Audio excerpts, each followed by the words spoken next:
අපි දැන් රෑට කෑම හැද්‍රවා. එන්න අපිත් එක්ක කෑම රස විඳින්න. අපේ channel එක subscribe කරන්න. ඒ වගේම Facebook, Instagram page ද follow කරන්න අමතක කරන්න එපා. යාළුවනේ අපි අද රැඩි නයකට ඉදිඅප්ප එක්ක විතර හොඳි සම්බෝලයි කමුද හොඳ එහෙනම් අපි කන ගමන් කෑම එක රහ කොහොමද කියලා බලමු.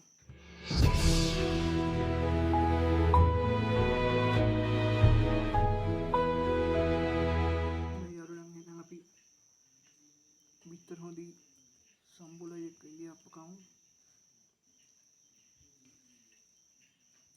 අපි විතර තම්බ විතරයි සම්බෝල ඉන්දියත් කලවල කටක් කරන කොමර හරිය.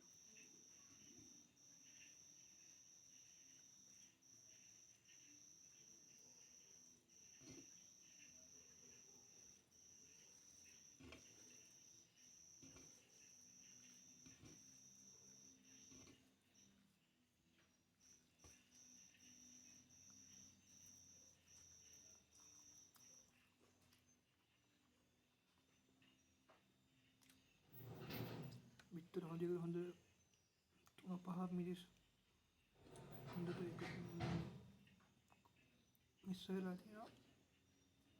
අන්න හොඳ ඔතෙන්ටික් ස්පයිස් ටේස්ට් එකක් තියෙනවා. විතර පොඩි ග්‍රේවි සම්බෝල එකක් අඹරලා සුදු ලුණු කොම්මිස් දාන අඹරලා ගත්ත සම්බෝලයක් තියෙන සාමාන්‍ය සම්බෝලයක් නෙවෙයි. ඉන්දියාපත් එක්ක සම්බෝල කලවම් වල කරකොට එතකොට වෙනම රහක් වෙනවා. කියන්න තියෙන්නේ අද අපේ මගේ ඩිනර් එක හොඳ රහයි සහ very delicious කියලා මම කියන්න පුළුවන්. මොකද මේ සම්බෝලේ හොඳ රහක් තියෙනවා. දැන් ඉන්දියාපත් එකත් එක්ක කලවම් කළ කරකොට හොඳ රහක් තියෙනවා.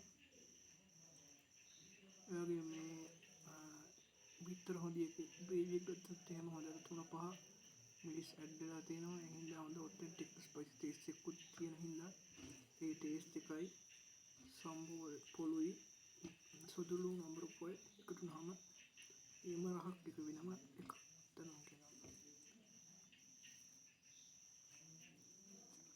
කියනවා. හොතක් කබම් යාපත් ගත්තාම මේවා අද තියෙන හාල් පිටි වලින් පාන් පිටි පොඩ්ඩක් අතකොට කරලා නැහැ. ඒ හින්දා ඉන්දියාපත් සොෆ්ට් එකට තියෙනවා. මම කෑමක් ඉතින් රෑටම තමයි ගලපෙන්නේ. මොකද සැහැල්ලු ආහාරයක්. මොකද රෑට අපි කෑම කනකොට කොහොමද බර දෙයකට සැහැල්ලු දෙයක් තමයි කන එක සුසුම් කර රෑට අපි වැඩක් කරන්නේ නැහැ. වගේම රෑට නිදා ගන්න තමයි කරන්නේ.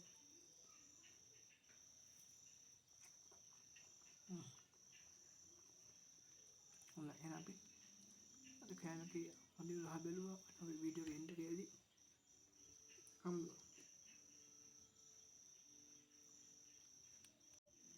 හොඳයි යාළුවනේ, මම හිතනවා ඕගොල්ලෝ අද මගේ ඩිනර් මීල් එක ෆුඩ් රිවිව් එක හොඳින් එන්ජොයි කරන්න ඇති කියලා. අද වීඩියෝ එක බලලා අවසානයේදී වීඩියෝ එක ලයික් කරන්න, කමෙන්ට් කරන්න සහ ෂෙයා කරන්න අමතක කරන්න එපා.